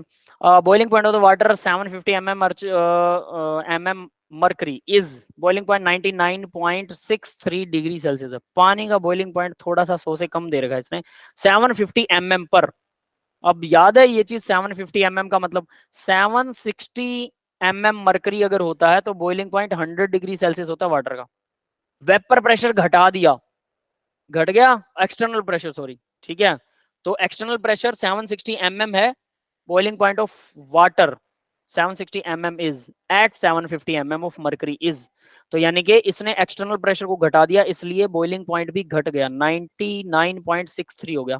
वैसे तो हल्का सा ही फर्क पड़ा है, बट क्योंकि क्या बोलते हैं इसको, मरकरी का यानी 1 बार और 1 एटमॉस्फेयर में हल्का सा डिफरेंस होता है, इसलिए बॉइलिंग पॉइंट में भी हल्का सा डिफरेंस पड़ा है। ये समझ में आ गया? How much sucrose is to be added to 500 gram of water such that it boil at 100 degree Celsius. कितनी शुगर मिलाएं 500 ग्राम पानी में कि उसका बॉइलिंग पॉइंट जो है वो 100 डिग्री सेल्सियस हो जाए। 100 डिग्री सेल्सियस शुगर मिलाने पर। Relatively lowering of vapour pressure, vapour pressure तो लो होता है उससे, है ना। तो वेपर प्रेशर कितना हो जाना चाहिए उसका, मतलब 750 mm जो वेपर प्रेशर है उसका, वो कैसे करेंगे, आइडिया दो भी जल्दी सी। डेल्टा टीबी नीचे दिखा भी रखा है, केबी फॉर वाटर 0.52 केल्विन पर केजी पर मोल है, तो यहाँ देखिए delta TB equal k b into m. Change in boiling point, change in boiling point कितना पड़ रहा है, 100 डिग्री था पहले, 100 डिग्री हमें करना है 0.37 है ना, 0.37 ऐसा कुछ आएगा। तो उससे हम मोलैलिटी देखेंगे, मोलैलिटी जो है वो ये होती है, सो टीबी की वैल्यू ये आएगी, डब्ल्यूबी की वैल्यू ये आएगी। डब्ल्यूबी क्या होता है, मास, कितना मास डालना है बस। तो टीबी जो है वो TB TB minus T T delta और टी नोट बी दिखा रखा है, बॉइलिंग पॉइंट होता है, ठीक है। सीधा सॉल्यूशन देखते हैं। 500 ग्राम कितना होता है अभी, 1 kg वाटर का अमाउंट आ गया। इलेवेशन इन बॉइलिंग पॉइंट, दोनों का डिफरेंस निकालिए 0.37 डिग्री सेल्सियस 0.37 केल्विन, बराबर होते हैं क्या डिग्री सेल्सियस और केल्विन, ये बहुत इंपॉर्टेंट चीज है। यस सर, माइनस किया तो बराबर होंगे। ठीक है, बाकी के स्टूडेंट इनको पता लगा माइनस कैसे किया और कैसे बराबर होंगे, यस सर। पता है, ठीक है, चलो बहुत बढ़िया बात है। और बाकी के बच्चे हमारे सो गए क्या? तो देखो मैं फिर भी थोड़ा सा हिंट दे देता हूँ। अगर आप डिग्री सेल्सियस और केल्विन को आपस में घटा रहे हो, ठीक है, मान लो 100 डिग्री सेल्सियस में से आपने 99 डिग्री सेल्सियस को माइनस कर दिया, तो 1 डिग्री सेल्सियस आया, बिल्कुल सही है, कोई दिक्कत नहीं है। अब 100 डिग्री सेल्सियस का मतलब है 373 केल्विन, 0.16 को हटा रहा हूँ, 373 केल्विन। 99 का मतलब है 372 केल्विन। क्लियर है? इन दोनों को जब माइनस करोगे तब भी 1 केल्विन ही डिफरेंस आएगा, 1 डिग्री सेल्सियस 1 केल्विन। डिफरेंस जो डिग्री और केल्विन में ना, वो डिफरेंस हमेशा बराबर रहता है। तो अगर दो टेम्परेचर का डिफरेंस ले रहे हो, डिग्री में से डिग्री माइनस करने के बाद जो वैल्यू आएगी, उसी को दोनों को जब केल्विन में कन्वर्ट करोगे तो वैल्यू तो सेम ही आएगी। समझ में आ गया? Yes sir. ये एक इंपॉर्टेंट पॉइंट है, इसको जरूर मेंशन रखना हमेशा। तो 0.37 केल्विन आ गया। मोल इलेवेशन वाटर का केबी उसने दे रखा था 0.52 केल्विन केजी पर मोल है, ठीक है, ये याद भी रह जाता है जनरली, कोई खास बात नहीं है। मोलर मास ऑफ सुक्रोज होता है भाई 342 ग्राम पर मोल।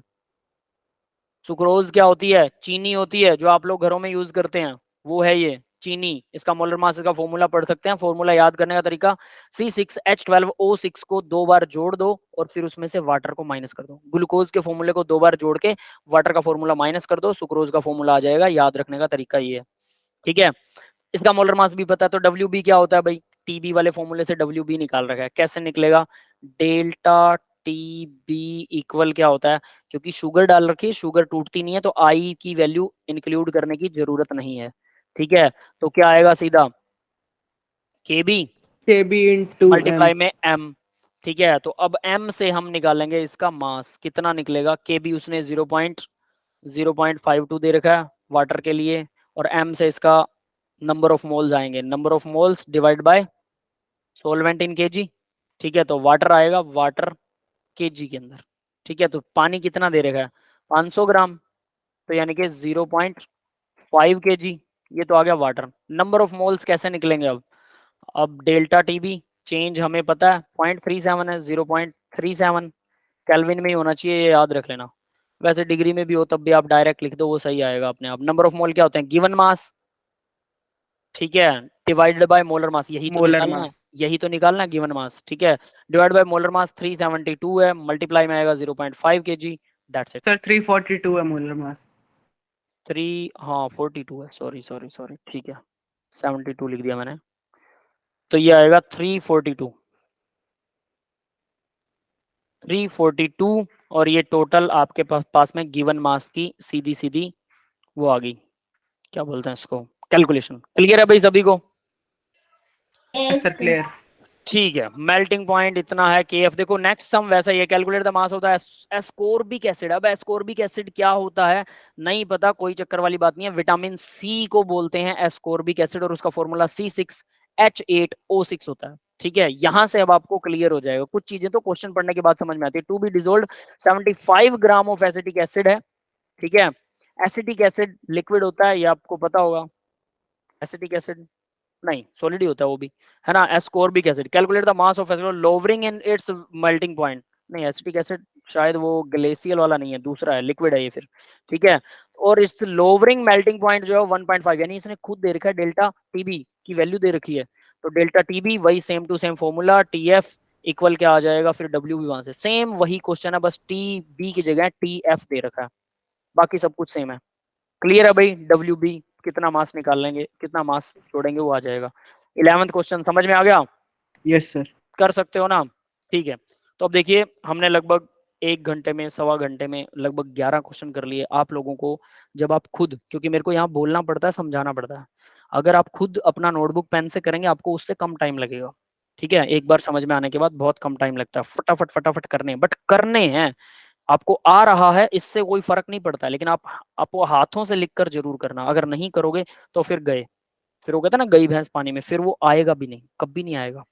तो हाथों से लिख लिख कर प्रैक्टिस कीजिए, ज्यादा से ज्यादा प्रैक्टिस कीजिए। 11 क्वेश्चन अगर हुए तो आप 15 कर सकते हैं 1 घंटे में, ये वाले NCERT के तो। और हमने 11 क्वेश्चन कर लिए हैं।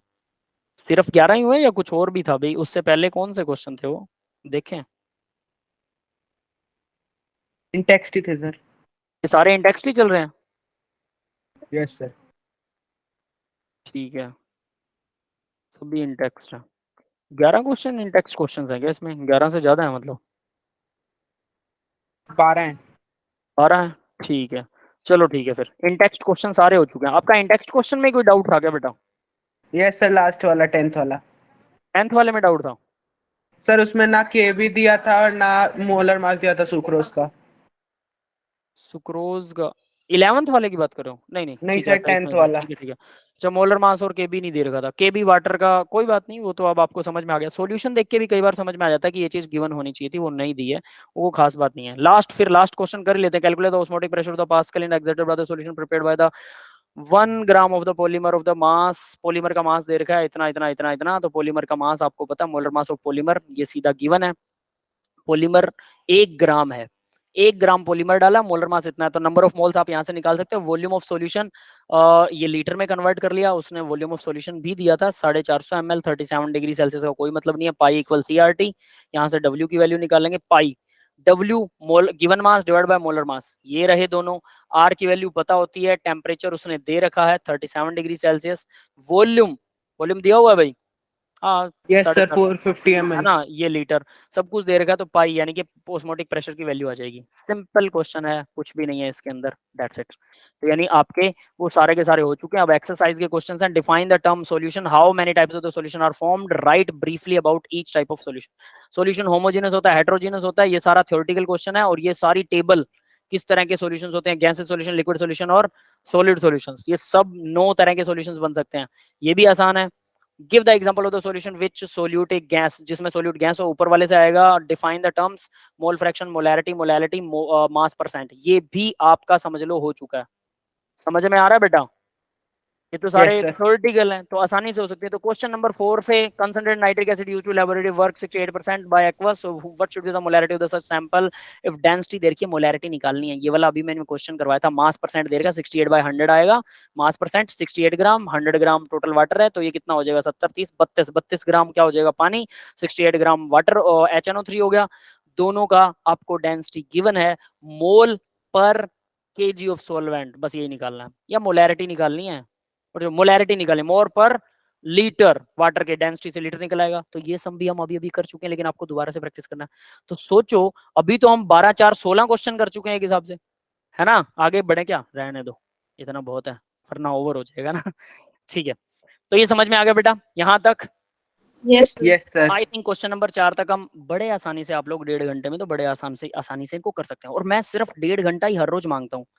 सो आसान लग रहे होंगे, कुछ क्वेश्चन 1 2 आएंगे जो मुश्किल आएंगे, उनको मार्क लगा लो। जो आपको लगता है ना थोड़ा सा इसमें सोचना पड़ा, उनको मार्क लगा लो अच्छे से। उस तरह के क्वेश्चंस कुछ और मैं आपको डीपीपी वगैरह में सॉल्व करने के लिए दे दूंगा, उनको भी सॉल्व करो, फिर मुश्किल वाले भी आसान लगने लग जाएंगे। और इस तरह से स्लो एंड स्टेडीली हम आसानी से कर लेंगे, सारा कुछ आसानी से हो जाएगा। समझ में आ गया? बट हर रोज सिर्फ इतना करना। अब देखो, मैंने लेक्चर लगाया आपका, और फिर मैं बोलता हूँ बेटा डीपीपी सॉल्व कर लो, ठीक है? तो आप 1 घंटा लेक्चर लगा के 1 सवा घंटे का लेक्चर मुश्किल से सवा घंटा बनेगा, है ना? सुनना होता है, उसमें याद करने लायक आधे घंटे की चीजें हैं, आधा घंटा याद कर लो उसको, और फिर पिछले लेसन की जो एनसीईआरटी है उसको सॉल्व कर लो, और उसके कम से कम 10 क्वेश्चन डेली सॉल्व करो। 1 घंटे में वो सॉल्व हो जाएंगे फटाफट। रफ कॉपी पे तो सॉल्व करने हैं, कोई सुंदर सुंदर नहीं बनाना आपको, क्योंकि सॉल्यूशंस आपके सामने है ऑलरेडी। ठीक है? Yes, easy sir. इजी काम है मेरे को लगता है ना? और सिर्फ 4 ही लेसन ऐसे हैं जिसमें ये वाला तंगी आएगी, वरना थ्योरेटिकल तो मैं जो बताऊंगा ना, मैं जो पढ़ाऊंगा वही थ्योरी में लिखा होगा, वही चीज दोबारा याद करनी है, तो वो तो आधे घंटे का ही काम है मेरे समझाने के बाद। कुछ टर्म्स होती हैं उसमें ज्यादा ज्यादा 45 मिनट लग सकते हैं, मेरा लेक्चर लगाने के बाद आपके 45 मिनट से ज्यादा नहीं लगेंगे थ्योरी को याद करने में, गारंटी देता हूँ। तो फिर आपको 1 घंटा, मतलब बाकी का 1 घंटा मतलब 45 मिनट आपको न्यूमेरिकल सॉल्व करने में लगाएंगे। अगर थ्योरेटिकल ज्यादा है तो 45 मिनट याद करने में, अगर न्यूमेरिकल पोर्शन ज्यादा है तो सिर्फ आधा घंटा लेक्चर याद करने में लगेगा, और बाकी 1 घंटा आप न्यूमेरिकल सॉल्व करने लगाइए। मतलब मेरा करवाया हुआ 1.5 घंटे का लेक्चर 1.5 घंटा आपको लगाना है, 1.5 आवर, जनरली 1.5 लगता है, उससे कम ही लगेगा, उससे ज्यादा कभी नहीं लगेगा। और इसके बाद में सिर्फ और सिर्फ क्या करना है, एडवांस लेवल के क्वेश्चंस बाद में प्रैक्टिस करना शुरू कर दो। ये चारों लेसन खत्म होने के बाद मैं इसको छोड़ूंगा नहीं, ना मैं आपका पीछा छोड़ने वाला, ना इन लेसन्स को। इनके फिर हम हर रोज 2 क्वेश्चन कोशिश करेंगे, 1 या 2 क्वेश्चन, जब भी मेरे को मौका मिलेगा थ्योरेटिकल पोर्शन करवाने के बाद एक आधा क्वेश्चन मैं डाल दूंगा कि ये वाला क्वेश्चन आपका एडवांस लेवल का है, वो मैं आपको करवाते रहूंगा ताकि आपकी रिवीजन होती रहे। समझ रहे हो? Yes sir. है ना? और यही थ्रू आउट द ईयर करना है अपने को। 4 लेसन फिजिकल के हो गए बस, बल्ले बल्ले। उसके बाद में सारा थ्योरेटिकल पोर्शन है, एक ऑर्गेनिक में आपको क्रैमिंग करनी पड़ेगी, बस इतना सा काम है, बाकी समझ लो सब हो गया।